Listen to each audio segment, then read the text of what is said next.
Ezra. Pinabalik ni Haring Cyrus ang mga Hudyo sa kanilang lupain. Unang kabanata. Noong unang taon ng paghahari ni Cyrus sa Persya, tinupad ng Panginoon ang kanyang sinabi sa pamamagitan ni Jeremias. Hinipon niya ang puso ni Cyrus para gumawa ng isang pahayag. Isinulat ito at ipinadala sa buong niyang kaharian. Ito ang mensahe ni Haring Cyrus ng Persya. Ibinigay sa akin ng Panginoon ang Diyos ng kalangitan ang lahat ng kaharian dito sa mundo, at ipinagkatiwala niya sa akin ang pagpapatayo ng templo para sa kanya roon sa Jerusalem, na sakop ng Huda. Kayong lahat na mamamayan ng Diyos, bumalik na kayo sa Jerusalem, at muli ninyong ipatayo roon ang templo ng Panginoon, ang Diyos ng Israel, na nakatira sa lungsod na iyon. At samahan niya sana kayo.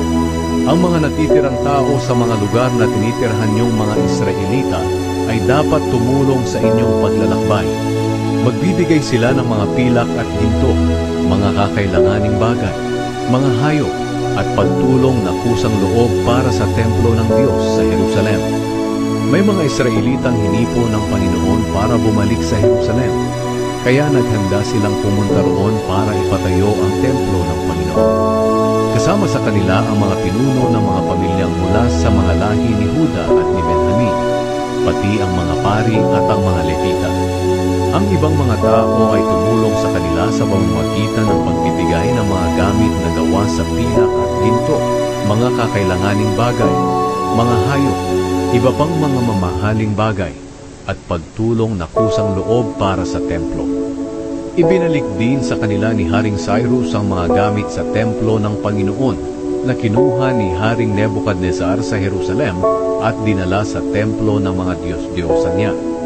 Ipinagkatiwala ito ni Haring Cyrus kay Mitredat na ingat yaman ng kaharian niya.